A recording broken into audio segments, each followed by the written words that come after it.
ಸ್ತೋತ್ರವನ್ನು ಸಮರ್ಪಿಸುತ್ತೇವೆ ತಂದೆಗಿರುವ ದೇವರೇ, ನಮಗೆ ಕೊಟ್ಟಿರ್ತಕ್ಕಂಥ ಸಮಯದಲ್ಲಿ ಅಯ್ಯ ನಿಮ್ಮ ಸುವಾರ್ತೆ ಕೆಲಸ ಮಾಡೋದಕ್ಕೆ ಕೃಪೆ ತೋರಿಸ್ರಿ. ಕೇಳುವಂಥ ನಿನ್ನ ಮಕ್ಕಳು ಒಳ್ಳೆಯ ಮನಸ್ಸಿಂದ ಕೇಳಿ ಆಲೋಚನೆ ಮಾಡಿ ಸತ್ಯವಾಕ್ಯವನ್ನು ತಿಳಿದುಕೊಂಡು ನಿಮ್ಮ ಮಾರ್ಗದಲ್ಲಿ ನಡೆದು ನಿತ್ಯ ಲೋಕವನ್ನು ಪಡೆದುಕೊಳ್ಳಬೇಕಂಥೇಳಿ ಈ ಚಿಕ್ಕ ಪ್ರಾರ್ಥನೆ ಮನವಿ ನಿಮ್ಮ ಪಾದ ಇಡುತ್ತಾ ಈ ಪ್ರಾರ್ಥನೆ ನಿಮ್ಮ ಮಗನೂ ನಮ್ಮ ರಕ್ಷಕನೂ ಆಗಿರುವ ಯೇಸುವಿನ ಅತಿ ಶ್ರೇಷ್ಠವಾದ ನಾಮದಲ್ಲಿ ಪ್ರಾರ್ಥಿಸಿ ಬೇಡುತ್ತೇವೆ ನಮ್ಮ ಪರಲೋಕದ ತಂದೆ, ಆಮೇನ್.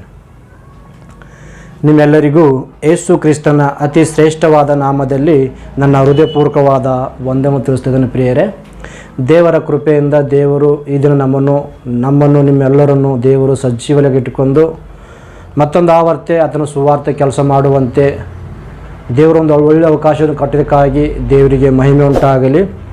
ಈ ಸಮಯದಲ್ಲಿ ಸ್ವಲ್ಪ ಹೊತ್ತಿನೊಳಗಾಗಿ ದೇವರ ಸಂದೇಶವನ್ನು ನಾವು ಕೇಳಿ ಆಲೋಚನೆ ಮಾಡಿ ದೇವರ ವಾಕ್ಯವನ್ನು ತಿಳಿದುಕೊಳ್ಳೋಣ. ಪ್ರಿಯರೇ, ಈ ದಿನ ನಾನು ಮಾತಾಡುವಂಥ ಒಂದು ಟೈಟಲ್ ಏನಂದರೆ, ಹನೋಕನು ಮತ್ತು ಎಲಿಯನು ಪರಲೋಕಕ್ಕೆ ಹೋಗಿದ್ದಾರಾ ಎಂಬುದಾಗಿ ಅವರನ್ನು ಕುರಿತು ನಾವು ಆಲೋಚನೆ ಮಾಡಿಕೊಳ್ಳೋಣ. ಪ್ರಿಯರೇ, ಏನ್ರಿ ಟೈಟಲ್ ಏನು?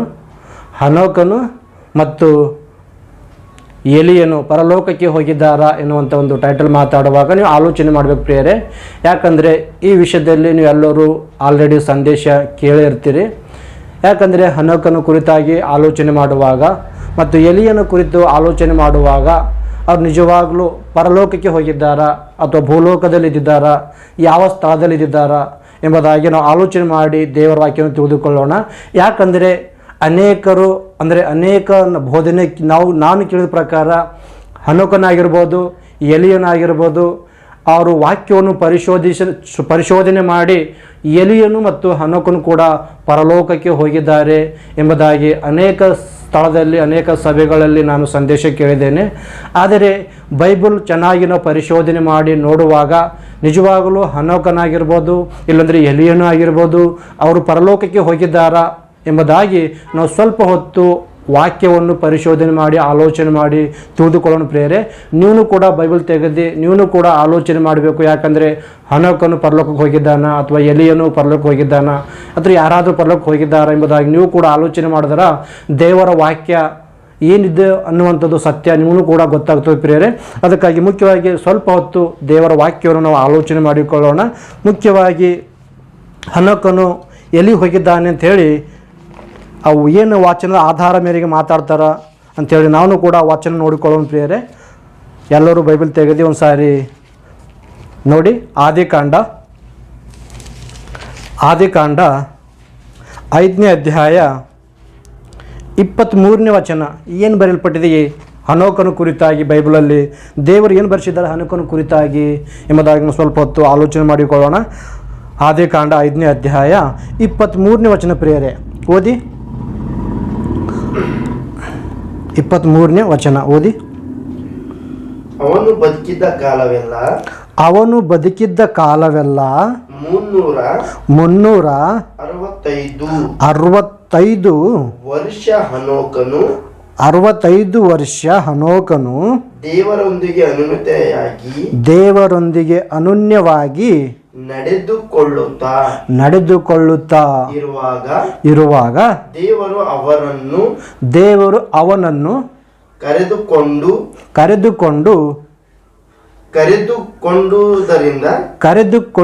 ಕರೆದುಕೊಂಡಿರುವುದರಿಂದ ಕಾಣದೆ ಹೋದನಂತ. ಇಲ್ಲಿ ವಚನ ನೋಡುವಾಗ ಏನು ಗೊತ್ತಾಗ್ತದೆ ಪ್ರಿಯರೇ? ಯಾಕಂದ್ರೆ ಇಲ್ಲಿ ಹನೋಕನ ಕುರಿತು ನೋಡುವಾಗ ಹನೋಕನ ಜೀವಿತದಲ್ಲಿ ಅಂದರೆ ದೇವರು ಹನೋಕನಿಗೆ ಕೊಟ್ಟಿರ್ತಕ್ಕಂಥ ಆಯುಷ್ಕಾಲ ಎಷ್ಟಂತ 365 ವರ್ಷ ಅವನು ಮಾಡಿದಂಥ ಅವನು ಬದುಕಿರುವ ಕಾಲವೆಲ್ಲ ಅಂದರೆ ದೇವರು ಅವನಿಗೆ ಎಷ್ಟಾಯಿತು ಆಯುಷ್ಕಾಲ ಕೊಟ್ಟಿರ್ತಕ್ಕಂಥ ಆಯುಷ್ಕಾಲಗಳು ಏನಿದೆ ಅಂತ ದೇವರೊಂದಿಗೆ ಅನುನ್ನತವಾಗಿ ನಡೆದುಕೊಂಡಿದ್ದರು ಅಂತೇಳಿ ದೇವರ ವಾಕ್ಯ ನಮ್ಮನ್ನು ಸ್ಪಷ್ಟಪಡಿಸುತ್ತದೆ. ಏನಂದರೆ ಅವನು ಬದುಕಿರುವ ಕಾಲವೆಲ್ಲ 365 ವರ್ಷ ಹನೋಕನು ದೇವರೊಂದಿಗೆ ಅನನ್ಯವಾಗಿ ನಡೆದುಕೊಳ್ಳುತ್ತಾ ಇರುವಾಗ ದೇವರು ಅವನನ್ನು ಕರೆದುಕೊಂಡಿದ್ದರಿಂದ ಕಾಣದೆ ಹೋದನು ಅಂತೇಳಿ ವಾಕ್ಯ ಇರ್ತದೆ ಪ್ರಿಯರೇ.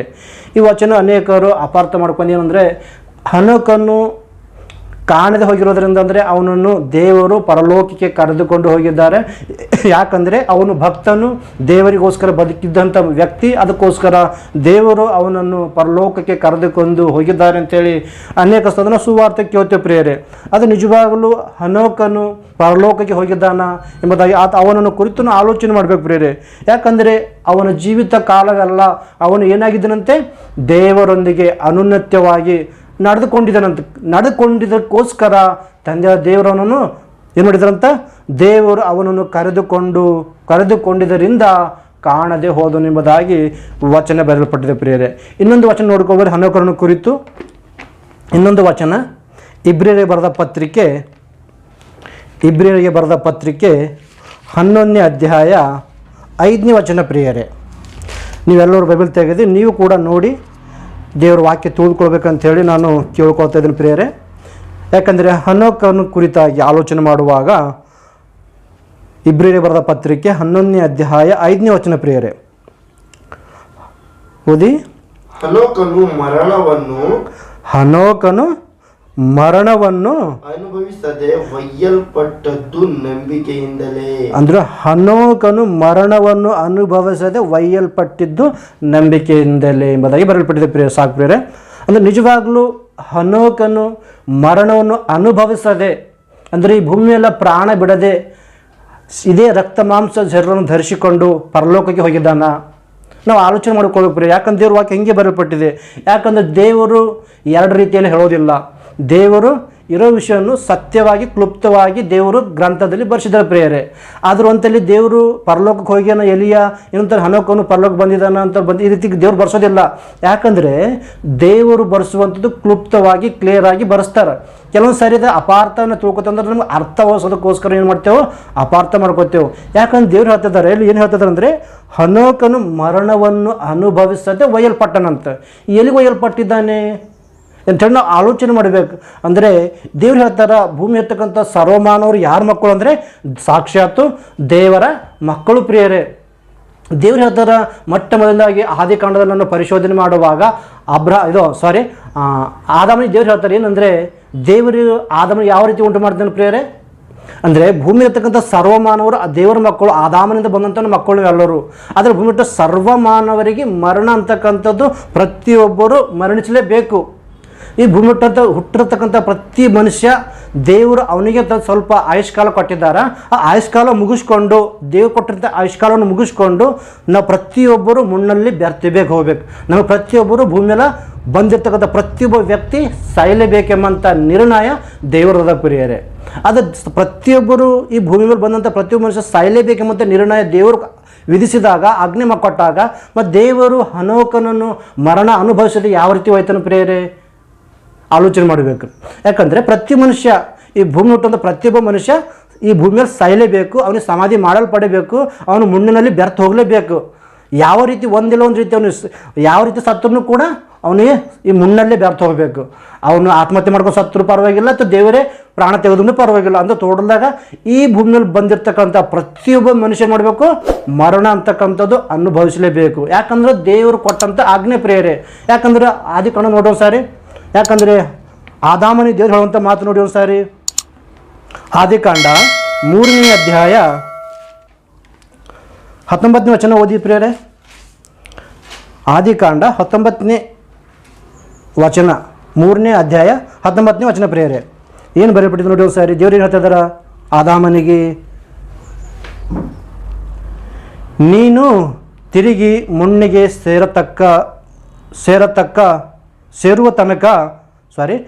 ನೀನು ತಿರುಗಿ ಮುಣ್ಣಿಗೆ ಸೇರುವ ತನಕ ಬೆವರು ಸುರಿಸುತ್ತಾ ಬೇಕಾದ ಆಹಾರವನ್ನು ಸಂಪಾದಿಸಬೇಕು. ನೀನು ಮುಣ್ಣಿನಿಂದ ತೆಗೆಯಲ್ಪಟ್ಟವನಲ್ಲವೇ, ನೀನು ಮಣ್ಣೆ ಪುನಃ ಮುಣ್ಣಿಗೆ ಸೇರತಕ್ಕವನಾಗಿದ್ದೆ ಅಂತ ಹೇಳಿ ಯಾರು ಹೇಳುವಂಥ ಮಾತು? ಭೂಮಿ ಇರ್ತಕ್ಕಂಥ ಸರ್ವಮಾನವರು ಹೆತ್ತಂಥ ಸರ್ವೇಶ್ವರನ ಅನ್ನೋ ಸೃಷ್ಟಿಕರ್ತನು, ನನ್ನನ್ನು ನಿಮ್ಮನ್ನು ಹೆತ್ತಂಥ ತಂದೆ, ನಮ್ಮನ್ನು ನಿಮ್ಮನ್ನು ಉಂಟು ಮಾಡತಕ್ಕಂಥ ದೇವರು ಹೇಳುವಂಥ ಮಾತೇನೆಂದರೆ, ನೀನು ಮಣ್ಣಿನಿಂದ ತೆಗೆಯಲ್ಪಟ್ಟವನು, ನೀನು ತಿರುಗಿ ಮುಣ್ಣಿಗೆ ಸೇರತಕ್ಕವನಾಗಿದ್ದಿ ಅಂಥೇಳಿ ದೇವ್ರು ಹೇಳುವಂಥ ಮಾತು. ಅಂದರೆ ಭೂಮಿಯಲ್ಲಿ ಬಂದಂಥ ಪ್ರತಿಯೊಬ್ಬ ಮನುಷ್ಯ ಮಾಡ್ಬೇಕಂದ್ರೆ ಮಣ್ಣಿಗೆ ಸೇರ್ಬೇಕು. ಈ ಭೂಮಿಯಲ್ಲಿ ದೇವ್ರು ಕೊಟ್ಟಂಥ ಆಯುಷ್ಕಾಲ ಮುಗಿಸ್ಕೊಂಡು ಅವನು ಪ್ರಾಣ ಬಿಡಲೇಬೇಕಂತೇಳಿ ಅದು ದೇವರ ನಿರ್ಣಯ ಪ್ರೇರೆ. ಮತ್ತು ದೇವರು ನಿರ್ಣಯವಾಗಿದ್ದಾಗ ಮತ್ತು ಅವನು ಹನೋಕನು ಪ್ರಾಣ ಅಂದರೆ ಮರಣವನ್ನು ಅನುಭವಿಸೋದು ಯಾವ ರೀತಿ ಹೋಯ್ತಾರ ಅಂದರೆ ರಕ್ತ ಮಾಂಸದ ಶರೀರವನ್ನು ಧರಿಸ್ಕೊಂಡು ಇದೇ ಶರೀರ ತೆಗೆದುಕೊಂಡು ಅದೇ ರೀತಿ ಪರಲೋಕ ತೆಗೆದುಕೊಂಡು ಹೋಗ್ಬೋದಾ ಪ್ರಿಯರೇ? ನೀವೆಲ್ಲರೂ ಆಲೋಚನೆ ಮಾಡಿ. ಯಾಕಂದ್ರೆ ದೇವ್ರು ಹೇಳುವಂಥ ಮಾತೇನೆಂದರೆ, ನೀನು ತಿರುಗಿ ಮುನ್ನಿಗೆ ಸೇರತಕ್ಕವನಾಗಿದ್ದಿ, ನೀ ಮುನ್ನಿನೊಳಗೆ ಬೆರ್ತು ಹೋಗಬೇಕು, ಇದೇ ಮುನ್ನಲ್ಲಿ ಕಾಲು ತಗೋಬೇಕಂತೇಳಿ ದೇವರು ಆಜ್ಞೆ ಕೊಡುವಂಥದ್ದು. ಯಾರಿಗೆ ಅಂದರೆ ಆದಾಮಿಗೆ ಕೊಡುವಂಥ ಆಜ್ಞೆ ಪ್ರತಿಯೊಬ್ಬ ಮಾನವರಿಗೆ ಅನ್ವಯಿಸ್ತದೆ. ಅಂದರೆ ಭೂಮಿ ಹುಟ್ಟಂಥ ಪ್ರತಿಯೊಬ್ಬ ಮನುಷ್ಯನಿಗೆ ಅನ್ವಯಿಸ್ತದೆ. ಯಾಕಂದರೆ ಆದಿ ಕಾರಣದಿಂದ ಅಂದರೆ ಕ್ರಿಸ್ತ ಪೂರ್ವದಿಂದ ಇಲ್ಲಿವರೆಗೆ ನೋಡುವಾಗ ಯಾರು ಕೂಡ ಮರಣವನ್ನು ಅನುಭವಿಸಿದಂಥ ವ್ಯಕ್ತಿ ಯಾರು ಇಲ್ಲ. ಅಂದರೆ ಪ್ರತಿಯೊಬ್ಬರು ಮರಣ ಅನುಭವಿಸಿದಾರೆ ಪ್ರೇರೆ. ಯಾರನ್ನೂ ಕೂಡ ಇದೇ ಲೋಕ ಶಾಶ್ವತ ಉಳ್ಕೊಳ್ಳೋಕೆ ಯಾರನ್ನೂ ಕೂಡ ಬಂದಿಲ್ಲ.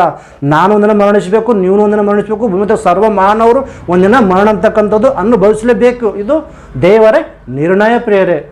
ದೇವರ ನಿರ್ಣಯವಾಗಿರುವಾಗ ಹನೋಕನಾಗಿರ್ಬೋದು, ಎಲಿಯನೂ ಆಗಿರ್ಬೋದು, ಅವರು ಪರಲೋಕಕ್ಕೆ ಯಾವ ರೀತಿ ಹೋಗಿದ್ದಾರೆ.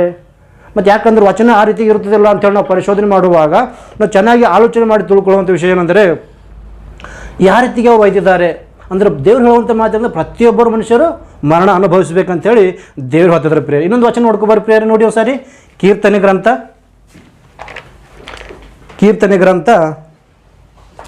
89ನೇ ಅಧ್ಯಾಯ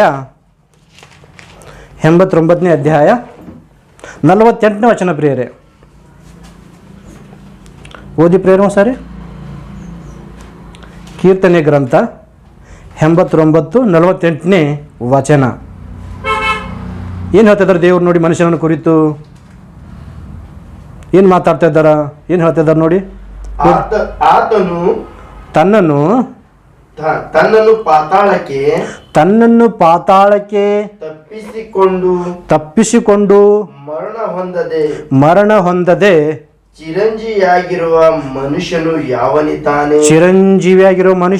ಯಾವನಿದ್ದಾನೆ ಅಂತೇಳಿ ದೇವರೇ ಸವಾಲು ಮಾಡ್ತಾ ಇದ್ದಾರೆ ಪ್ರಿಯರೇ. ಏನಕ್ಕೆ ಸವಾಲು ಮಾಡ್ತಾ ಇದ್ದಾರೆ? ಈ ಭೂಮಿ ಅಥವಾ ಪ್ರತಿಯೊಬ್ಬ ಮನುಷ್ಯನು ಚಿರಂಜೀವಿಯಾಗಿ ಇರ್ತಕ್ಕಂಥ ಮನುಷ್ಯನು ಯಾವನಾದ್ರೂ ಇದ್ದಾನ ಅಂತೇಳಿ ದೇವ್ರು ಕೇಳ್ತಾ ಇದ್ದಾರೆ.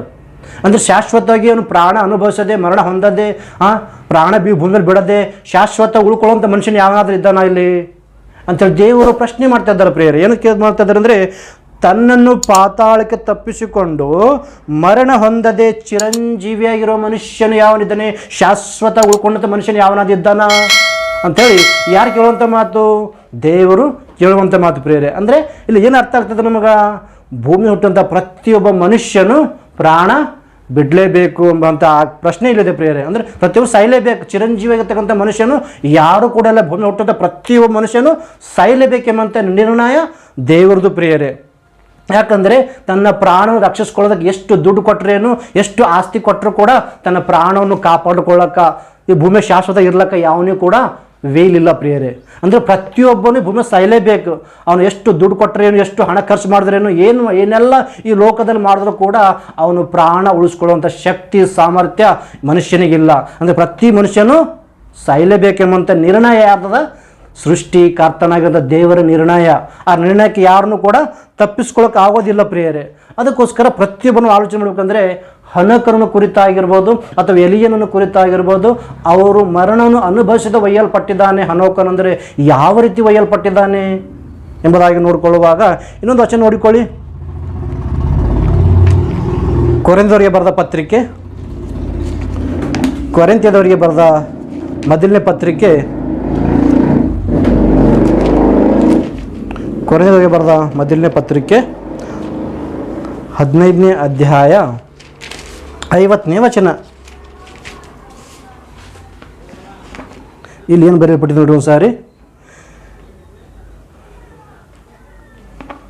ಓದಿ. ಪೌಲನು ಕೊರಿಂಥದವರಿಗೆ ಬರೆದ ಮೊದಲನೇ ಪತ್ರಿಕೆ 15ನೇ ಅಧ್ಯಾಯ 50ನೇ ವಚನ. ಸಹೋದರರೇ, ಪೌಲನು ಹೇಳುವಂಥ ಮಾತು ನೋಡಿ ಕೇಳ್ರಿ. ಪೌಲನು ಹೇಳ್ತಾ ಇದ್ದಾನೆ, ಸಹೋದರರೇ, ನಾನು ಹೇಳುವುದೇನೆಂದರೆ ರಕ್ತ ಮಾಂಸವು ದೇವರ ರಾಜ್ಯಕ್ಕೆ ಬಾಧ್ಯವಾಗಲಾರದು. ರಕ್ತ ಮಾಂಸವು ದೇವರ ರಾಜ್ಯಕ್ಕೆ ಬಾಧ್ಯವಾಗಲಾರದು ಎಂಬುದಾಗಿ ದೇವರು ಹೇಳ್ತಾ ಇದ್ದಾರೆ. ತನ್ನ ಗ್ರಂಥದಲ್ಲಿ ಬರ್ಸಿದ್ದಾರೆ. ಪೌಲನ ಮೂಲಕವಾಗಿ ದೇವರು ಬರ್ಸ್ತಾ ಇದ್ದಾರೆ. ಎಂತ ಹೇಳ್ತಾ ಇದ್ದಾರ? ರಕ್ತ ಮಾಂಸವು ದೇವರ ರಾಜ್ಯಕ್ಕೆ ಅಂದರೆ ಪರಲೋಕ ರಾಜ್ಯಕ್ಕೆ ಸೇರ್ಲಕ್ಕ ವೀಲಿಲ್ಲ. ಸೇರ್ಬೇಕಂದ್ರೆ ತನ್ನ ಶರೀರವನ್ನು ರೂಪಾಂತರ ಚೆಂದಬೇಕು, ಮರಣ ಹೊಂದಬೇಕವ, ಮಹಿಮೆ ಶರೀರ ಧರಿಸ್ಕೊಂಡೇ ಪರಲೋಕ ಹೋಗಕ್ಕೆ ಅವಕಾಶ ಅದ. ಆದರೆ ಇಲ್ಲಿ ದೇವ್ರು ಹೇಳುವಂಥ ಮಾತೇನೆಂದರೆ, ರಕ್ತ ಮಾಂಸವು ಪರಲೋಕ ರಾಜ್ಯಕ್ಕೆ ಬರೋದಿಲ್ಲ, ಸೇರೋದಿಲ್ಲ. ಅಂದರೆ ಹನೋಕನು ಹೋಗಿನಂತೆ ಯಾವ ರೀತಿ ಹೇಳ್ತಿದ್ದಾರೆ ಜನರು ಅಂದರೆ ಹನೋಕನು ಮರಣವನ್ನು ಅನುಭವಿಸದೆ ಅಂದರೆ ಸಜೀವನಾಗಿರುವಾಗಲೇ ಅವನು ದೇವ್ರು ತೆಗೆದುಕೊಂಡು ಹೋಗಿದ್ದಾರೆ ಪರಲೋಕಕ್ಕೆ. ಆಲೋಚನೆ ಮಾಡಿ, ರಕ್ತ ಮಾಂಸದಲ್ಲಿರುವಂಥ ಹನೋಕನಾಗಿರ್ಬೋದು, ರಕ್ತ ಮಾಂಸದಲ್ಲಿರ್ತಕ್ಕಂಥ ಎಲಿಯನೇ ಆಗಿರ್ಬೋದು, ಅವರು ಮರಣ ಅನುಭವಿಸದೆ ಪ್ರಾಣ ಬಿಡದೆ ಸಜೀವವಾಗಿರುವಾಗ ಜೀವಂತವಾಗಿರುವಾಗಲೇ ತಂದೆಯಾದ ದೇವರು ಅವರನ್ನು ಪರಲೋಕಕ್ಕೆ ತೆಗೆದುಕೊಂಡು ಹೋಗಿದ್ದಾರ. ದೇವ್ರ ವಾಕ್ಯ ಹಿಂಗೆ ಹೇಳ್ತದೆ, ಏನು ಹೇಳ್ತದೆ ಅಂದರೆ ರಕ್ತ ಮಾಂಸವು ದೇವರ ರಾಜ್ಯಕ್ಕೆ ಸೇರುವುದಿಲ್ಲ ಅಂತೇಳಿ ದೇವ್ರು ಹೇಳ್ತಿದ್ದಾರೆ. ಅಂದರೆ ಈ ಶರೀರ ಧರಿಸ್ಕೊಂಡು ಈ ರಕ್ತ ಮಾಂಸ ಇರ್ತಕ್ಕಂಥ ನಾವು ಪರಲೋಕ ರಾಜ್ಯಕ್ಕೆ ಪ್ರವೇಶ ಮಾಡೋದಕ್ಕೆ ವೀಲಿಲ್ಲ ಪ್ರಿಯರೇ. ಏನ್ರಿ, ಪರಲೋಕ ರಾಜ್ಯ ಸೇರೋದಕ್ಕೆ ವೀಲಿಲ್ಲ. ಈ ಪರಲೋಕ ರಾಜ್ಯ ಸೇರಬೇಕು, ದೇವ್ರ ರಾಜ್ಯದಲ್ಲಿ ಹೋಗಬೇಕು, ದೇವ್ರ ಒಂದು ನಮ್ಗೆ ಯಾವುದೇ ಸ್ಥಳ ನೇಮಿಸಿದ್ದಾನೋ ಆ ಸ್ಥಳ ಸೇರ್ಕೊಳ್ಬೇಕಂದ್ರೆ ನಾವು ಪ್ರತಿಯೊಬ್ಬರು ಈ ಭೂಮಿ ಮೇಲೆ ಮರಣ ಅನುಭವಿಸಲೇಬೇಕು. ದೇವ್ರು ಅದೇ ಹೇಳ್ತಿದ್ದಾರೆ ಕೀರ್ತನೆಯಿಂದ ನೋಡಿದ್ರೆ, ಈಗ ತನ್ನನ್ನು ಪಾತಾಳಕ್ಕೆ ತಪ್ಪಿಸಿಕೊಂಡು ಮರಣ ಹೊಂದದೆ ಚಿರಂಜೀವಿಯಾಗಿರ್ತಕ್ಕಂಥ ಮನುಷ್ಯನು ಯಾವನ ಇದ್ದಾನ, ಹನೋಕನಿದ್ದಾನ, ಎಲಿಯನಿದ್ದಾನ ಪ್ರಶ್ನೆ ಮಾಡ್ತದೆ ದೇವರು. ಅಂದರೆ ಪ್ರತಿಯೊಬ್ಬರು ಸಾಯಲೇಬೇಕು, ಈ ಭೂಮಿ ಅನ್ನೋದು ಪ್ರತಿಯೊಬ್ಬ ಮನುಷ್ಯ ಸಾಯಲೇಬೇಕು. ಆದರೆ ದೇವ್ರು ಹೇಳುವಂಥ ಮಾತು ಅಂದರೆ ರಕ್ತ ಮಾಂಸವು ದೇವರ ರಾಜ್ಯಕ್ಕೆ ಸೇರುವುದಿಲ್ಲ ಎಂಬುದಾಗಿ ದೇವರು ಖಂಡಿತವಾಗಿ ಹೇಳ್ತಿದ್ದಾರೆ ಪ್ರಿಯರೇ.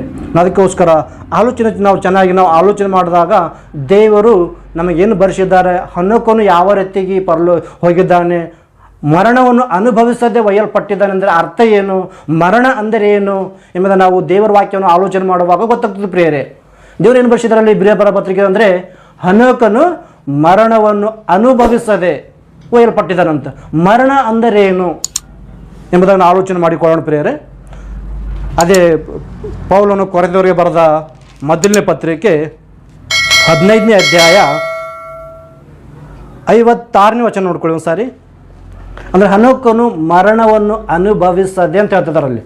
ಹನೋಕನು ಮರಣವನ್ನು ಅನುಭವಿಸದೆ ಒಯ್ಯಲ್ಪಟ್ಟಿದ್ದಾನೆಂದರೆ ಅರ್ಥ ಏನು, ಮರಣ ಅಂದರೆ ಏನು ಎಂಬುದನ್ನು ಆಲೋಚನೆ ಮಾಡುವಾಗ ನಮ್ಗೆ ಗೊತ್ತಾಗ್ತದೆ ಪ್ರಿಯರೇ.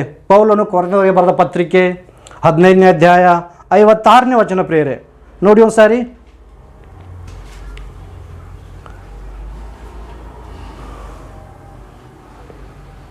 ಇದರ 55 ಓದ್ರಿ. ಮರಣವೇ ನಿನ್ನ ಜಯವೆಲ್ಲಿ, ಮರಣವೇ ನಿನ್ನ ವಿಷದ ಕೊಂಡಿ ಎಲ್ಲಿ, ಮರಣದ ಕೊಂಡಿ ಪಾಪ, ಮರಣದ ಕೊಂಡಿ ಪಾಪ ಎಂತ ಹೇಳ್ತಿದಾರ. ಪಾಪವು ಕೊಡುವ ಸಂಬಳ ಮರಣ ತಿನ್ನುವ ವಚನ ಇರುತ್ತೆ ನೋಡ್ರಿ, ಓದ್ರ ಬದಲು ನೀವು ಆಗಾರ. ಪಾಪವು ಕೊಡುವ ಸಂಬಳ ಮರಣ ಅಂದರೆ ಪಾಪ ಅಂತಕ್ಕಂಥದ್ದು ಒಂದು ಮರಣ. ಇಲ್ಲೇನು ಹೇಳ್ತಿದ್ದಾರೆ ಅಂದರೆ ನೋಡಿ, ಮರಣದ ಕೊಂಡಿ ಪಾಪ, ಮರಣದ ಕೊಂಡಿ ಪಾಪ ಅಂತ ಹೇಳಿದ್ರೆ ಅಲ್ಲಿ ನಾವು ಆದಿಕಾಂಡ ನೋಡಿದಲ್ಲ ಹನೋಕನ ಕುರಿತಾಗಿ. ಆದಿಕಾಂಡ 3ನೇ ಅಧ್ಯಾಯ 19ನೇ ವಚನ ಏನು ಅಂದರೆ, ಹನೋಕನು ತನ್ನ ಬದುಕಿರುವ ಜೀವಿತ ಕಾಲವೆಲ್ಲ ಹೇಗಿದ್ದಾನಂತ ದೇವರೊಂದಿಗೆ ಅನನ್ಯವಾಗಿ ನಡ್ಕೊಂಡಿದ್ದಾನಂತ. ಅಂದರೆ ಯಾವ ರೀತಿ ನಡ್ಕೊಂಡ ನಾವು ಜೀವಿತ ಕಾಲವೆಲ್ಲ ದೇವರನ್ನು ಏಟತಿ ಕಾಲ ಕೊಟ್ಟಿದ್ದಾನೋ, ಆಯುಷ್ಕಾಲ ಕೊಟ್ಟಿದ್ದಾರೋ ಆ ಆಯುಷ್ಕಾಲದ ಏನು ಮಾಡಿದಾನಂತವ ಪರಿಶುದ್ಧವಾಗಿ ನೀತಿವಂತನಾಗಿ ದ್ವೇಷವಿಲ್ಲದವನಾಗಿ ದೇವರ ಚಿತ್ತವನ್ನು ಅರ್ಥಕೊಂಡು ದೇವರಿಗೋಸ್ಕರ ಪರಿಶುದ್ಧನಾಗಿ ಯಾವುದು ಪಾಪ ಮಾಡದ ಹಾಗೆ ದೇವರನ್ನು ನೋಡ್ತಾ ಇದ್ದಂತೆ ಭಯದಿಂದ ಭಕ್ತಿಯಿಂದ ದೇವರ ಮಾರ್ಗದಲ್ಲಿ ನಡೆದುಕೊಳ್ಳುತ್ತಾ ಪರಿಶುದ್ಧವಾಗಿ ತನ್ನ ಜೀವಿತ ಕಾಲದಲ್ಲೆಲ್ಲ ಅವು ಹೇಗಿದ್ರಂತ ದೇವರ ಸಹವಾಸದಲ್ಲಿ, ದೇವರ ಅನುನ್ನತಿಯಲ್ಲಿ, ದೇವರ ಮಾರ್ಗದಲ್ಲಿ ದೇವರನ್ನು ಎದುರು ನೋಡುತ್ತಾ ದೇವರ ಮಾರ್ಗದಲ್ಲಿ ನಡೆಯುತ್ತಾ ದೇವರಿಗೆ ಭಯಪಡುತ್ತಾ ಪರಿಶುದ್ಧನಾಗಿ ದ್ವೇಷ ಇಲ್ಲದವನಾಗಿ ತನ್ನ ಜೀವಿತ ಕಾಲವೆಲ್ಲ ಅವನು ಬದುಕಿದ್ದಾನಂತ ಪ್ರಿಯರೇ. ಅಂದರೆ ಅವನ ಜೀವಿತ ಕಾಲವೆಲ್ಲ ಹೆಂಗೆ ಬದುಕಿದ ದೇವರಿಗೋಸ್ಕರನೇ ಪರಿಶುದ್ಧವಾಗಿ ಬದುಕಿದ್ದಾನೆ. ಬದುಕಿ ಪ್ರಾಣ ಬಿಟ್ಟಂತೆ ದೇವರ ಹತ್ರ ಹೋಲಕ್ಕಾಯ್ತು. ಪ್ರಾಣ ಬಿಡೋದೇ ಸಜೀವವಾಗಿ ಯಾರಿಗೂ ಕೂಡ ಹೋಲಕ್ಕಾಗೋದಲ್ಲ. ಅದಕ್ಕೆ ಏನು ಹೇಳ್ತಾನೆ, ಅವನು ಜೀವಿತ ಕಾಲವೆಲ್ಲ ದೇವರೊಂದಿಗೆ ಅನನ್ಯವಾಗಿ ನಡೆದುಕೊಳ್ಳುತ್ತಾ ಇದ್ದಾಗ ಅವನಿಗೆ ಮಾಡಿದ ದೇವರತ್ತ ಅವನು ಕಾಣದೆ ಹೋದವನಂತ ಬರೆದಿರುತ್ತೆ ವಚನ. ಅಂದರೆ ರಕ್ತ ಮಾಂಸ ಕೂಡ ಯಾವುದೂ ಕೂಡ ಹಾಗೆ ಪ್ರಾಣ ಹೋಗದೆ ಯಾರು ಕೂಡ ಪರಲೋಕ ಪ್ರವೇಶ ಮಾಡೋಕೆ ಆಗೋದಿಲ್ಲ ಪ್ರಿಯರೇ. ಅಂದರೆ ಹನೋಕರ ಕುರಿತನ್ನು ಆಲೋಚನೆ ಮಾಡುವಾಗ ಅಂದರೆ ತನ್ನ ಜೀವಿತ ಕಾಲವೆಲ್ಲ ದೇವರೊಟ್ಟಿಗೆ ಪರಿಶುದ್ಧನ ನಡ್ಕೊಂಡಿದ್ದಕ್ಕೋಸ್ಕರ ಅಂದರೆ ಅವನ ಜೀವಿತದಲ್ಲಿ ಪಾಪ ಮಾಡಿಲ್ಲ ಪ್ರಿಯರೇ. ಏನು, ಅವನು ದೇವರೊಟ್ಟಿಗೆ ಪರಿಶುದ್ಧ ಜೀವನ ಮಾಡ್ಯಾನ, ದೇವರೊಟ್ಟಿಗೆ ಅನುನ್ನತವಾಗಿ ಬದುಕ್ಯಾನ, ದೇವ್ರ ಸ್ನೇಹದಿಂದ ಸಂಬಂಧದಿಂದ ದೇವರಿಗೋಸ್ಕರ ಬದುಕಿಂಥ ವ್ಯಕ್ತಿ ಅವನ ಜೀವಿತ ಕಾಲದಲ್ಲಿ ಯಾವುದೂ ಕೂಡ ಪಾಪ ಮಾಡಿದಾಗೆ ದೇವರು ಮೆಚ್ಚುವ ರೀತಿಯಲ್ಲಿ ಹನೋಕನು ಬದುಕಿದನು ಪ್ರಿಯರೇ. ಅದಕ್ಕೋಸ್ಕರ ದೇವರು ಹೇಳುವಂಥ ಮಾತೇನೆಂದರೆ ಅದು ಇನ್ನೊಂದು ವಚನ ಏನಂತಂದರೆ ಹನೋಕನು ಮರಣವನ್ನು ಅನುಭವಿಸದೆ ಒಯ್ಯಲ್ಪಟ್ಟಿದ್ದಾನಂತ.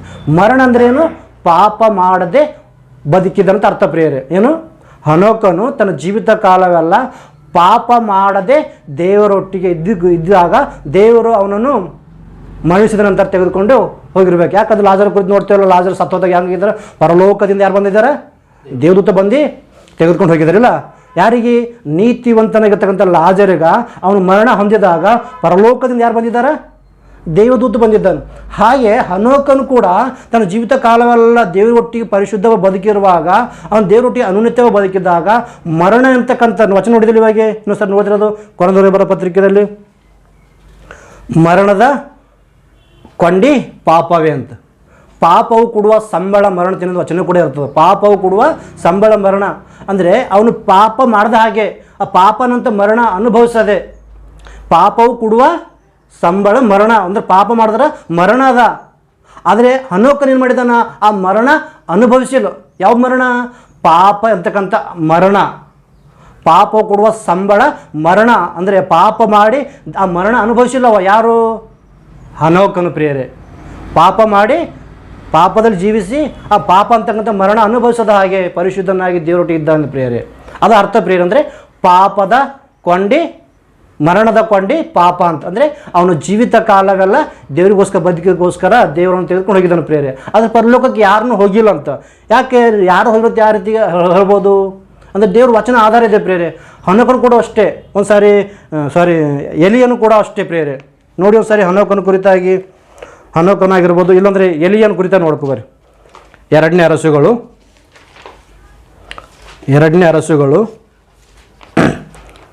ಅಲ್ಲಿ ಯಾಕಂದ್ರೆ ಎಲಿಯನು ಪರಲೋಕಕ್ಕೆ ಹೋಗಿದ್ದಾನೆ ಎಂಬ ವಚನ ಇರ್ತಿಲ್ಲ. ಅಲ್ಲಿರ್ತಕ್ಕಂಥ ಪ್ರಾಬ್ಲಮ್ ಏನು ಅಂತೇಳಿ ಸಾರಿ ನಾವು ಆಲೋಚನೆ ಮಾಡಿಕೊಳ್ಳೋಣ. ಓದ್ರಿ, ಎರಡನೇ ಅರಸುಗಳು 2ನೇ ಅಧ್ಯಾಯ 11ನೇ ವಚನ.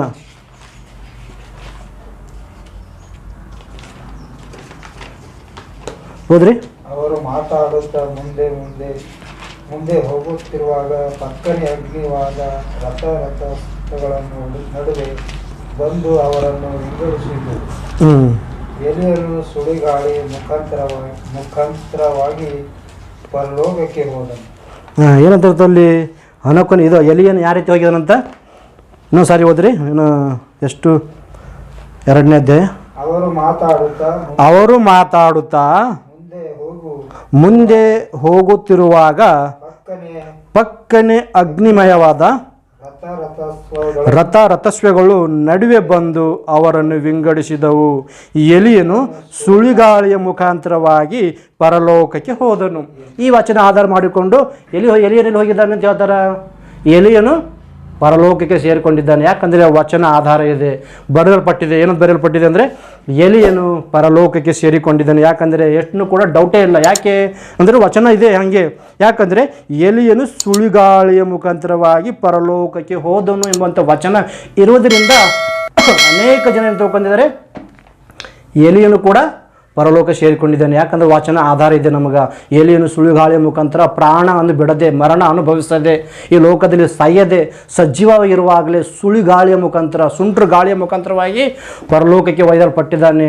ಪರಲೋಕ ಹೋಗಿ ಅಂತೇಳಿ ಬರೆಯಲ್ಪಡ್ತದೆ. ಅದು ನಿಜವಾಗಲೂ ಇಲ್ಲಿ ಕನ್ನಡ ಬೈಬಲ್ ಇದೆಯಲ್ಲ, ಈ ಕನ್ನಡ ಬೈಬಲಲ್ಲಿ ಏನಾಗಿದೆ ಅಂದರೆ ಅನುವಾದ ಮಾಡುವಾಗ ಅಲ್ಲಿ ಪದ ಮಿಸ್ಟೇಕ್ ಆಗಿದೆ ಪ್ರಿಯರೇ. ಏನು ಪದ ಮಿಸ್ಟೇಕ್ ಆಗಿದೆ ಅಂದರೆ ಎಲಿಯನು ಸುಂಟ್ರ ಗಾಳಿಯ ಮುಖಾಂತರ ಪರಲೋಕ ಹೋಗಿ ಎಂಬ ಪದ ಇರ್ತದೆ. ಪರಲೋಕ ಹೋಗಿ ಎಂಬ ಪದ ಅದು ತೆಲುಗು ನೋಡಿದಾಗ ಅದ್ಭುತವಾಗಿರುತ್ತೆ. ಏನಂದರೆ ಎಲಿಯನು ಆಕಾಶಕ್ಕೆ ಆರೋಹಣನಾದವನು ಎಂಬುದಾಗಿ ಒಂದು ವಚನ ಇರ್ತದೆ ಪ್ರಿಯರೇ. ಅಂದರೆ ಕನ್ನಡ ಬೈಬಲಲ್ಲಿ, ನಮ್ಮ ಕನ್ನಡ ಬೈಬಲಲ್ಲಿ ಎಲಿಯನು ಪರಲೋಕ ಹೋಗಿನಂಥ ಪದ ಇದೆ ನೋಡಿ, ಅದು ತಪ್ಪು ಪ್ರಿಯರೇ. ಕನ್ನಡದಲ್ಲಿ ಅಂದರೆ ಅನುವಾದ ಮಾಡೋ ಟೈಮ್ ತಪ್ಪು ಮಾಡಿದ್ದಾರೆ. ಅದು ರಿಯಾಲಿಟಿ ಏನಪ್ಪ ಅಂದರೆ ನಿಮ್ಗೆ ಒಂದು ವೇಳೆ ಇಂಗ್ಲೀಷ್ ಬಂದರೆ ನೋಡ್ಬೋದು, ಇಲ್ಲಾಂದರೆ ತೆಲುಗು ಅಥವಾ ಹಿಂದಿ, ನಿಮ್ಗೆ ಏನಾದರೂ ಲ್ಯಾಂಗ್ವೇಜ್ ಬಂದರೆ ಆ ಲ್ಯಾಂಗ್ವೇಜ್ನ ಪರಿಶೋಧನೆ ಮಾಡಿ ಆ ವಚನ ಯಾವುದು.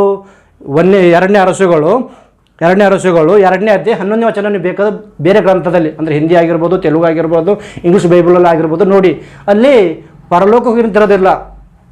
ತೆಲುಗು ಹೆಂಗಿರ್ತೈತೆ, ನಂಗಂತೂ ತೆಲುಗು ಬರುತ್ತೆ, ತೆಲುಗು ಹೇಳ್ತೇನೆ.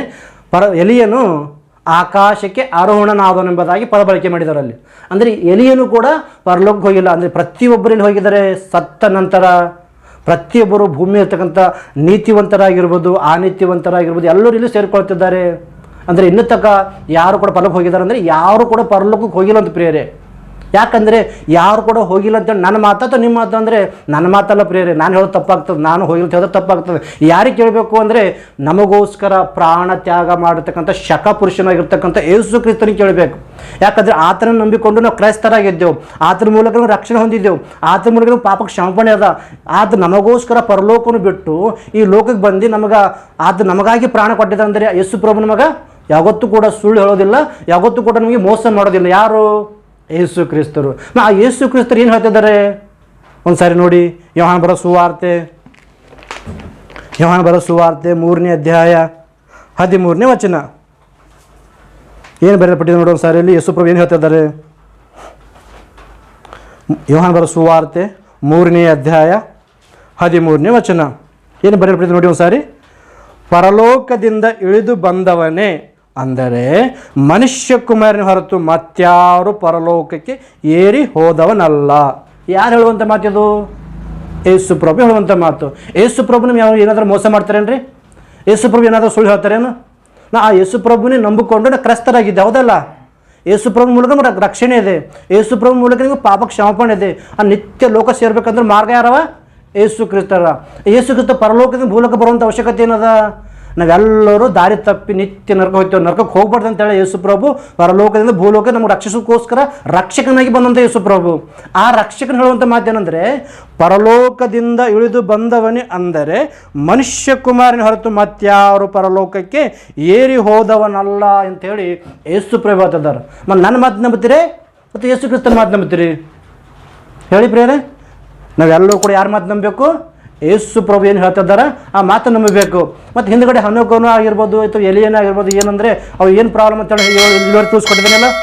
ಹನೋಕನು ಮರಣವನ್ನು ಅನುಭವಿಸೋದಂದ್ರೆ ಕಾರಣ ಏನು, ಅಥವಾ ಎಲಿಯನು ಅಂದರೆ ಪರಲೋಕ ಹೋಗಿರೋದು ಕಾರಣ ಏನು ಅಂತೇಳಿ ಏನು ಪ್ರಾಬ್ಲಮ್ ಅಂತ ಹೇಳ್ಕೊಟ್ಟಿದ್ದಾನೆ. ಅದು ಯೇಸು ಪ್ರಭು ಮಾತು ಪ್ರತಿಯೊಬ್ಬರು ನಂಬಲೇಬೇಕು. ಏನು ಹೇಳ್ತಿದ್ದಾರೆ ಅಂದರೆ ಯಾರು ಕೂಡ ಇಲ್ಲಿವರೆಗೂ ಪರಲೋಕಕ್ಕೆ ಹೋಗಿಲ್ಲ, ಪರಲೋಕ ಇನ್ನೂ ಯಾರು ಭೀ ಹೋಗಿಲ್ಲ ರೀ ಪ್ರಿಯರೇ. ನೀತಿವಂತನಾಗಿರ್ಬೋದು ಅನೀತಿವಂತನಾಗಿರ್ಬೋದು, ಯಾರು ಕೂಡ ಇಲ್ಲಿವರೆಗೂ ಹೇಬೇಲನ್ನು ಮೊದಲುಗೊಂಡು ಇಲ್ಲಿವರೆಗೂ ಯಾರು ಕೂಡ ಪರಲೋಕಕ್ಕೆ ಇನ್ನಿವರೆಗೂ ಹೋಗಿಲ್ಲ. ಪರಲೋಕದ ಇರುವಂಥ ಖಾಲಿ ಯಾರಿದ್ದರಲ್ಲೂ ಜಸ್ಟ್ ಇವಾಗ ಇಮಿಡಿಯೇಟ್ಲಿ ಯಾರಿದ್ದಾರಂದರೆ ತಂದೆಯಾದ ದೇವರಿದ್ದಾರೆ, ಯೇಸು ಕ್ರಿಸ್ತರಿದ್ದಾರೆ, ಕೋಟ್ಯಾನುಕೋಟಿ ದೇವದೂತರಿದ್ದಾರೆ ಅಷ್ಟೇ. ಪರಿಶುದ್ಧಾತ್ಮ ದೇವರು ಎಲ್ಲಿದ್ದಾರೆ ಅಂದರೆ ನಮ್ಮ ಜೊತೆಗೆ ಸಹಾಯಕನಾಗಿ ಸದಾಕಾಲ ಜೊತೆಯಲ್ಲೇ ಇರ್ತಾರೆ ಪರಿಶುದ್ಧಾತ್ಮ ದೇವರು. ಎಲ್ಲಿವರೆಗೂ? ಯೇಸು ಕ್ರಿಸ್ತನ 2ನೇ ಸಾರಿ ಬರುವ ತನಕ ನಮ್ಮ ಜೊತೆಯಲ್ಲೇ ಇರ್ತಾರೆ ಪರಿಶುದ್ಧಾತ್ಮ. ಪರಲೋಕದ ಯಾರಿದ್ದಾರೆ ಅಂದರೆ ಯಾರನ್ನೂ ಕೂಡ ಇನ್ನೂ ಇಲ್ಲ. ಮತ್ತು ಅವರೆಲ್ಲರೂ ಎಲ್ಲಿದ್ದಾರೆ? ಪರಲೋಕಕ್ಕೆ ಹೋಗಿಲ್ಲ ಅಂದರೆ ಎಲ್ಲಿದ್ದಾರೆ ಅಂದರೆ ಈ ಭೂಮಿ ಮೇಲೆ ಏನಾದರೂ ಇದ್ದಾರೆ ಅಂದರೆ ಈ ಭೂಮಿ ಮೇಲೆ ಕೂಡ ಇಲ್ಲ ಪ್ರಿಯರೇ, ಈ ಭೂಮಿ ಮೇಲೆ ಕೂಡ ಇಲ್ಲ. ಒಂದು ಸಾರಿ ನೋಡಿ ಯೆರೆಮೀಯನ ಪ್ರವಾದನೆ ಗ್ರಂಥ 22ನೇ ಅಧ್ಯಾಯ 10ನೇ ವಚನ ನೋಡಿ. ಯೆರೆಮೀಯನ ಪ್ರವಾದನೆ ಗ್ರಂಥ ಸಿಕ್ಕಿದ್ರೆ ಹೋದ್ರಿ ದೇವ್ರು ಹೇಳುವಂಥ ಮಾತು. ಯೆರೆಮೀಯನ ಪ್ರವಾದನೆ ಗ್ರಂಥ 22ನೇ ಅಧ್ಯಾಯ 10ನೇ ವಚನ. ಸತ್ತವನಿಗಾಗಿ ಅಳಬೇಡಿರಿ, ಬದುಕೊಳ್ಳಬೇಡಿರಿ, ಸರಿಯಾದವನಿಗೆ ಬಿಕ್ಕಿ ಬಿಕ್ಕಿ ಅಳಿರಿ, ಅವನು ಇನ್ನೂ ಹಿಂತಿರುಗಿ ಜನ್ಮಭೂಮಿಯನ್ನು ನೋಡಿ. ಇಲ್ಲಿ ಹೇಳುವಂಥ ಮಾತೇನೆಂದರೆ ಸತ್ತವನಿಗಾಗಿ ಅಳಬೇಡಿರಿ, ಬಡಿಕೊಳ್ಳಬೇಡಿರಿ, ಸೆರೆಯಾದವನಿಗೆ ಬಿಕ್ಕಿ ಬಿಕ್ಕಿ ಅಳಿರಿ, ಅವನು ಇನ್ನು ಹಿಂದಿರುಗನು, ಜನ್ಮಭೂಮಿಯನ್ನು ನೋಡನು. ಅಂದರೆ ಈ ಸತ್ತ ನಂತರ ಈ ಭೂಮಿಯಲ್ಲಿ ಬರುವಂಥದ್ದಾಗಲಿ, ಈ ಭೂಮಿಯಲ್ಲಿ ಆತ್ಮ ತಿರುಗಾಡುವಂಥದ್ದಾಗಲಿ ಇವೇನೂ ಇಲ್ಲ ಪ್ರಿಯರೇ. ಸತ್ತ ಸೆಕೆಂಡ್ದಾಗ ಪಾತಾಳ ಅಂತಕ್ಕಂಥ ಲೋಕಕ್ಕೆ ಹೋಗೇಬೇಕು. ಪ್ರತಿಯೊಬ್ಬರು ನೀತಿವಂತ ಆಗಿರ್ಬೋದು ಅನೀತಿವಂತ ಆಗಿರ್ಬೋದು ಎಲ್ಲರೂ ಎಲ್ಲಿ ಹೋಗಬೇಕು? ಪಾತಾಳಕ್ಕೆ ಹೋಗಬೇಕು. ಯಾಕಂದ್ರೆ ನಾವು ಕೀರ್ತನೆಯಿಂದ ನೋಡಿದಲ್ಲ, ತನ್ನನ್ನು ಪಾತಾಳಕ್ಕೆ ತಪ್ಪಿಸಿಕೊಂಡು ಮರಣ ಹೊಂದದೆ ಚಿರಂಜೀವಿಯಾಗಿರ್ತಕ್ಕಂಥ ಮನುಷ್ಯನು ಯಾವನಿಂದ ದೇವ್ರ ಪ್ರಶ್ನೆ ಮಾಡಿದಿರಲ್ಲ. ಅಂದರೆ ಪ್ರತಿಯೊಬ್ಬರು ಭೂಮಿಯಲ್ಲಿ ಬಂದಂಥ ಪ್ರತಿಯೊಬ್ಬ ಮನುಷ್ಯರು, ರಕ್ತ ಮಾಂಸ ಧರಿಸ್ಕೊಂಡಂಥ ಪ್ರತಿಯೊಬ್ಬ ಮನುಷ್ಯರು ಪಾತಾಳ ಲೋಕಕ್ಕೆ ಹೋಗಲೇಬೇಕು. ಇದು ದೇವರ ನಿರ್ಣಯ. ಯಾಕಂದರೆ ಮೊದಲ ಶತಮಾನದ ಯೇಸು ಕ್ರಿಸ್ತ ಮರಣಿಸಿದಂತ ಎಲ್ಲಿ ಹೋಗಿದ್ದಾರೆ? ಪಾತಾಳ ಲೋಕಕ್ಕೆ ಹೋಗಿದ್ದಾರೆ. ಆದರೆ ಭಾಳಷ್ಟು ಜನರಿಗೆ ಪಾತಾಳ ಲೋಕ ಅಂದ್ಕೊಳ್ಳೆ ಕೆಟ್ಟದಾಗಿ ಅಭಿಪ್ರಾಯ ಮಾಡ್ಕೋತಾರೆ. ಅವ್ರಿಗೆ ಪಾತಾಳ ಲೋಕ ಅಂತಕ್ಕಂಥದ್ದು ಆ ಲೋಕದಲ್ಲಿ ಏನೇನಿದೆ ಅಂತೇಳಿ ಅನೇಕರಿಗೆ ಗೊತ್ತಿಲ್ಲ ಕಾರಣ ಅಪಾರ್ಥ ಮಾಡ್ಕೋತಾರೆ. ಯಾಕಂದರೆ ದೇವ್ರಿಗೋಸ್ಕರ ನಂಬಿದ್ರು ಕೂಡ ನೀತಿವಂತರ ಜೀವನ ಮಾಡಿದ್ರು ಕೂಡ ಪಾತಾಳಕ್ಕೆ ಹೋಯ್ತಂದ್ರೆ ದೇವ್ರು ನಂಬಿ ಮತ್ತಪ್ಪ ಏನು ಅನ್ನೋಂಥ ಪ್ರಶ್ನೆ ಕೂಡ ಬರ್ತು ಪ್ರಿಯರೇ. ಆದರೆ ಆ ಪಾತಾಳ ಅಂತಕ್ಕಂಥ ಒಂದು ಲೋಕ, ಅದಕ್ಕೆ ಹೆಸರು ಮಾತ್ರ ಪಾತಾಳ ಲೋಕ. ಆ ಪಾತಾಳ ಲೋಕದ ಏನೇನಿದೆ ಎಂಬುದಾಗಿ ನೆಕ್ಸ್ಟ್ ವಿಡಿಯೋದಲ್ಲಿ ನಿಮ್ಗೆ ತಿಳಿಸ್ಕೊಡೋದಕ್ಕೆ ನಾನು ಪ್ರಯತ್ನ ಮಾಡ್ತೇನೆ ಪ್ರಿಯರೇ. ಇಲ್ಲಿವರೆಗೂ ನೀವು ಅತ್ಯುತ್ತಮವಾಗಿ ನೀವು ಎಲ್ಲರೂ ಸಮಾಧಾನ ದೇವರು ಹಾಕಿ ಕೇಳಿದ್ರಿ, ಅದಕ್ಕಾಗಿ ನಿಮ್ಮ ವಂದನೆಗಳು. ಮತ್ತು ಪ್ರತ್ಯೇಕವಾಗಿ ನಮಗೋಸ್ಕರ ನೀವು ಪ್ರಾರ್ಥನೆ ಮಾಡಿ, ಯಾಕೆ ಅನುದಿನ ಮಾಡುವಂಥ ಪ್ರಾರ್ಥನೆಯಲ್ಲಿ ನಮ್ಮನ್ನು ಕೂಡ ನೆನೆಸ್ಕೊಡ್ರಿ. ದೇವರ ಕೆಲಸ ಮಾಡಬೇಕು, ಸುವಾರ್ತೆ ಕೆಲಸ ಮಾಡಬೇಕು, ದೇವರಿಗೋಸ್ಕರ ಬದುಕಬೇಕೆಂಬಂಥ ಆಸೆ ನಮಗೂ ಇದೆ. ಅದಕ್ಕೋಸ್ಕರ ನೀವೆಲ್ಲರೂ ನಿಮ್ಮ ಕುಟುಂಬ ಪ್ರಾರ್ಥನೆ ಆಗಲಿ ಅಥವಾ ನಿಮ್ಮ ಏಕಾಂತರ ಜೀವಿತ ಮಾಡುವಂಥ ಪ್ರಾರ್ಥನೆಯಲ್ಲಾಗಲಿ ನಿಮಗೆ ಪ್ರತ್ಯೇಕವಾಗಿ ನೆನೆಸ್ಕೊಂಡು ನಮಗೋಸ್ಕರ ನೀವು ಪ್ರಾರ್ಥನೆ ಮಾಡಬೇಕಂತೇಳಿ ಈ ಚಿಕ್ಕ ಸಂದೇಶಗಳಿಗೆ ಕೊಡ್ತಾ ಈ ಸಂದೇಶಗಳಿಗೆ ಮುಕ್ತಾಯ ಮಾಡ್ತೇನೆ. ಎಲ್ಲರೂ ಕಣ್ಣುಗಳು ಮುಚ್ಚಿಕೊಡ್ರಿ, ಪ್ರಾರ್ಥನೆ ಮಾಡಿಕೊಳ್ಳೋಣ. ಭೂಮಿ ಆಕಾಶಗಳನ್ನು ಸರ್ವಲೋಕವನ್ನು ಉಂಟು ಮಾಡಿ ಸರ್ವವನ್ನು ಪರಿಪಾಲನೆ ಮಾಡುವಂಥ ನಮ್ಮ ಪರಲೋಕದ ತಂದೆಯಾಗಿರುವ ದೇವರೇ, ನಿಮಗೆ ವಂದನೆಗಳು, ಸ್ತೋತ್ರಗಳನ್ನು ಸಮರ್ಪಿಸುತ್ತಂದು ತಂದೆಯ ದೇವರೇ, ಇಲ್ಲಿವರೆಗೂ ನಿಮ್ಮನ್ನು ಆರಾಧಿಸಿದ್ದೇವೆ, ಸ್ತುತಿಸಿದ್ದೇವೆ, ಸ್ತುತಿ ಪದವನ್ನು ನಾಮವನ್ನು ಘನಪಡಿಸಿದ್ದೇವೆ. ಮಹಿಮೆವೆಲ್ಲ ನನಗೆ ಉಂಟಾಗಲಿ. ಸ್ವಲ್ಪ ಹೊತ್ತು ನಿಮ್ಮ ಮಾತುಗಳನ್ನು ತಿಳಿಸಿದ ತಂದೆ, ಕೇಳಿದಂಥ ನಿನ್ನ ಮಕ್ಕಳನ್ನು ಆಲೋಚನೆ ಮಾಡುವಂಥ ಮನಸ್ಸು, ತಿಳ್ಕೊಳ್ಳುವಂಥ ಜ್ಞಾನವನ್ನು, ವಿವೇಕವನ್ನು, ಪರಿಶುದ್ಧಾತ್ಮನ ಸಹಾಯವನ್ನು ಅವರಿಗೆ ಅನುಗ್ರಹಿಸ್ರಿ. ತಂದೆಯಾಗಿರುವ ದೇವರೇ, ಎಲಿಯನು ಮತ್ತು ಹನೋಕನು ಪರಲೋಕಕ್ಕೆ ಹೋಗಿದ್ದಾರ, ಅಲ್ಲಿರುವಂಥ ಸಾರಾಂಶ ಏನು ಅಂಥೇಳಿ ಸ್ವಲ್ಪ ಹೊತ್ತು ವಿವರವಾಗಿ ತಿಳಿಸಿದಂತ ತಂದೆ, ಕೇಳಿದಂಥ ನಿಮ್ಮ ಮಕ್ಕಳನ್ನು ಎಲ್ಲರನ್ನು ಆಶೀರ್ವಾದ ಮಾಡಿ ಹೆಚ್ಚಿನ ಜ್ಞಾನ ನಡೆಸಬೇಕಂತೇಳಿ ಈ ಚಿಕ್ಕ ಪ್ರಾರ್ಥನೆ ನಿಮ್ಮ ಪಾದ ಹತ್ರ ಇಡುತ್ತಾ, ಈ ಪ್ರಾರ್ಥನೆ ನಿಮ್ಮ ಮಗನು ನಮ್ಮ ರಕ್ಷಕನೂ ಆಗಿರುವ ಯೇಸುವಿನ ಅತಿ ಶ್ರೇಷ್ಠವಾದ ನಾಮದಲ್ಲಿ ಪ್ರಾರ್ಥಿಸಿ ಬಿಡುತ್ತೇನೆ, ನಮ್ಮ ಪರಲೋಕದ ತಂದೆ. ಆಮೇನ್. ನಿಮ್ಮೆಲ್ಲರಿಗೂ ಮತ್ತೊಂದು ಸಾರಿ ವಂದನೆಗಳು.